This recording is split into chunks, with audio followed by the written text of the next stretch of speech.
और मेरे बाद मुज्तबा शुजाउर-रहमान साहब फाइनेंस मिनिस्टर बजट की तफसील बताएंगे, लेकिन मैं आपको ओवरऑल बजट की स्कीम और बजट का पूरा एक जो जिस थॉट प्रोसेस से गुजरा है और बजट के पीछे क्या नज़रिया है चीफ मिनिस्टर पंजाब मरियम नवाज शरीफ साहिबा का, उसके बारे में बात करूंगी। जैसा कि आपको मालूम है कि 12 तारीख को वफाक में वज़ीर आज़म शहबाज शरीफ साहब ने बजट पेश किया और कल पंजाब का बजट पेश हुआ।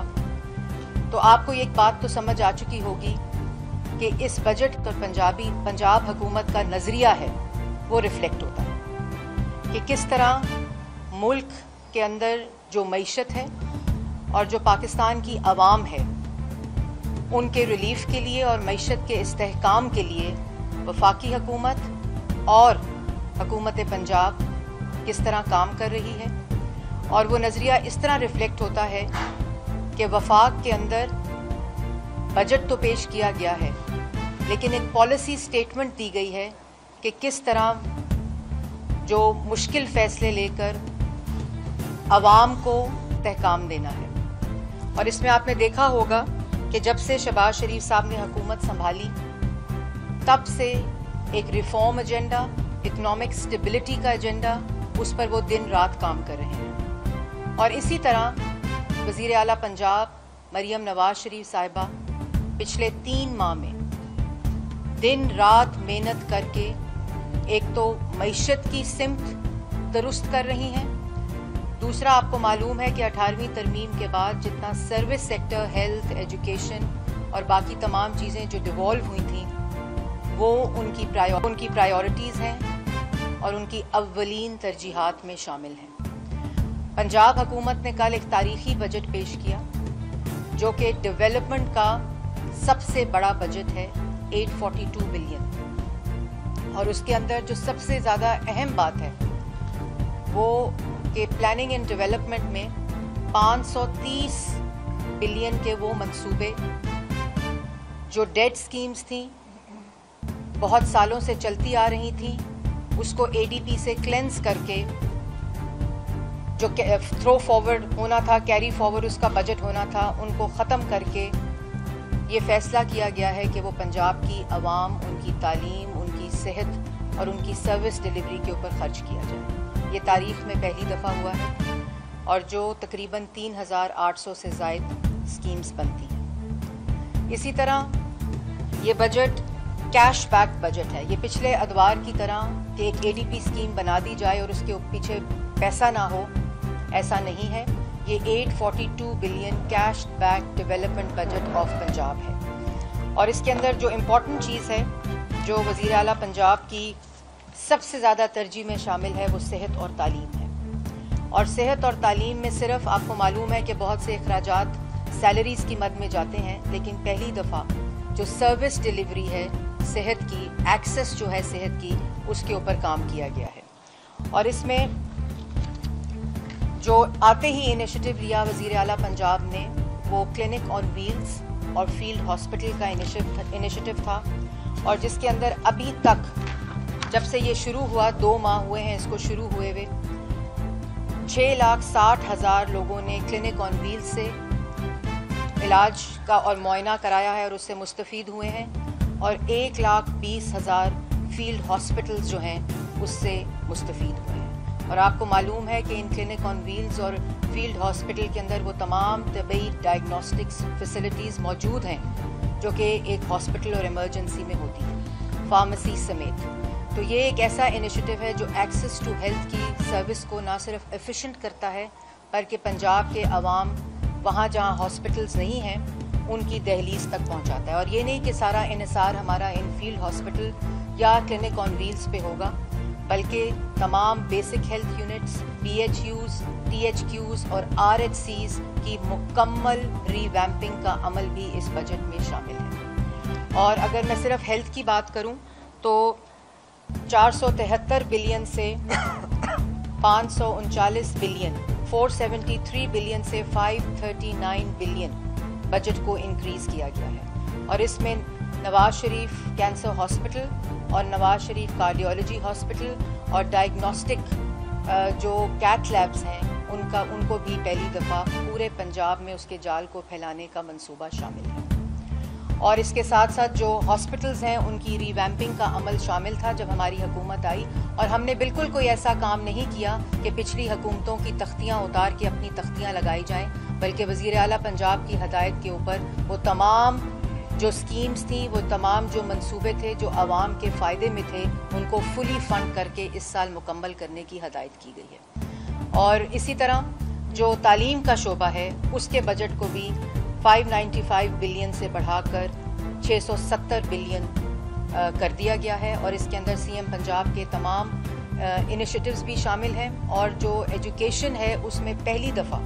जो टीचर ट्रेनिंग है, क्वालिटी ऑफ एजुकेशन, उसके ऊपर इन्हिसार ज़्यादा है ताकि जो बच्चे स्कूल्स में हैं उन बच्चों की क्वालिटी ऑफ एजुकेशन, और इसमें कुछ अदारे जो हैं एजुकेशन डिपार्टमेंट के उनका मर्जर भी शामिल है, और करिकुलम और टीचर ट्रेनिंग अथॉरिटी का क़याम पहली दफ़ा पंजाब में इस मंसूबे को भी शामिल किया गया है, जो एक इंटीग्रेटेड एजुकेशन अप्रोच है। और फिर आउट ऑफ स्कूल चिल्ड्रन के लिए जो प्राइवेट सेक्टर है उसके साथ पार्टनरशिप में एक मंसूबा शामिल किया है। जो पहले भी मंसूबे शामिल हैं उसके अंदर पेफ का मंसूबा है, लेकिन इसको स्किल डेवलपमेंट के साथ जोड़ा गया है। और स्किल डेवलपमेंट का वज़ीर आला पंजाब का एक बहुत बड़ा प्रोग्राम है जो तमाम नौजवानों के लिए, जिसमें IT सेक्टर है, कारपेंटर्स हैं, एंटरप्रेन्योरशिप्स हैं, स्मॉल एंड मीडियम इंडस्ट्री की जो स्किल्स हैं उनको शामिल किया गया है। इसके साथ साथ जो एग्रीकल्चर है, एग्रीकल्चर की मद में बहुत ज़्यादा रेवोल्यूशन जो की गई है, और उसके अंदर जो बजट है उसमें तो इजाफा 79 बिलियन से 117.2 बिलियन किया गया है। जो लेकिन जो इम्पोर्टेंट चीज़ है कि किसान का हक उसको हाथ में मिले,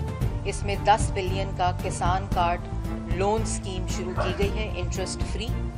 और इसके साथ साथ 30 बिलियन की ट्रैक्टर स्कीम को शामिल किया गया है। और लाइफ स्टॉक के फार्मर्स के लिए पहली दफ़ा लोन स्कीम कार्ड शुरू किया जा रहा है 2 बिलियन की फंडिंग से, लेकिन जिस तरह इसमें इजाफा होगा इस बजट को बढ़ाया जाएगा। इसी तरह एग्रीकल्चर के अंदर ट्यूबवेल्स की सोलराइजेशन शामिल है, और एग्रीकल्चर मॉल के जो किसान है उसको एक छत के नीचे सीड, फर्टिलाइज़र और पेस्टिसाइड्स, जो कि उनका बहुत बड़ा एक मसला था, उसके लिए उनको एग्रीकल्चर मॉल तक की एक्सेस दी जाएगी, और पंजाब हुकूमत के अंदर इसकी ह्यूज फंडिंग शामिल है। इसमें पहली दफ़ा तारीख़ में ये बड़े फ़ख्र से मैं बताना चाहूँगी कि डेवलपमेंट साइड के ऊपर जो मैकेनाइजेशन है, जो ट्रैक्टर से ऊपर जो एडवांस्ड मशीनरी है एग्रीकल्चर की, उसको इंडिजनाइजेशन की, उसकी मैन्युफैक्चरिंग पंजाब के अंदर हो, पाकिस्तान के अंदर हो, उसके लिए बजट शामिल किया गया है, जिसको indigenisation of mechanisation of agriculture के प्रोग्राम के नाम से। इसके साथ साथ जो सोलर टेक्नोलॉजी है उसमें भी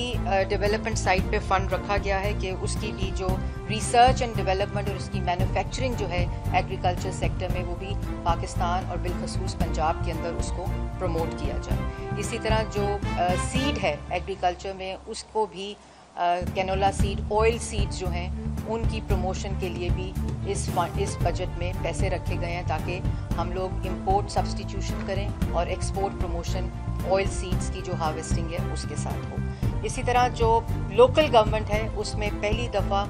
जो सॉलिड वेस्ट मैनेजमेंट है, ये बड़ी हैरानगी हुई यहाँ आकर, वज़ीर आला पंजाब की ये प्रायोरिटी और अव्वलीन तरजीहात में शामिल है कि पंजाब के पूरे सूबे में बिला तफरीक, ये कोई साउथ पंजाब है, कोई नॉर्थ पंजाब है, पूरे पंजाब के सूबे में सॉलिड वेस्ट मैनेजमेंट का एंड टू एंड मंसूबा लाया जा रहा है। और इसके अंदर जो लोकल गवर्नमेंट के उसमें 127 बिलियन से 322 बिलियन, 177 से 322 बिलियन, जिसमें सिर्फ जो सॉलिड वेस्ट मैनेजमेंट है उसकी मद में 120 बिलियन डाले गए हैं, जिसमें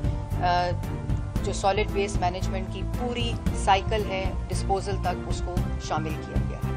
इसी तरह जो और लोकल गवर्नमेंट में जैसे मैंने आपको बताया कि सर्विसेज, चाहे वो हेल्थ की हों, चाहे वो यूनियन काउंसिल के ऊपर सॉलिड वेस्ट की हों, जो साफ़ सुथरा पंजाब का मंसूबा है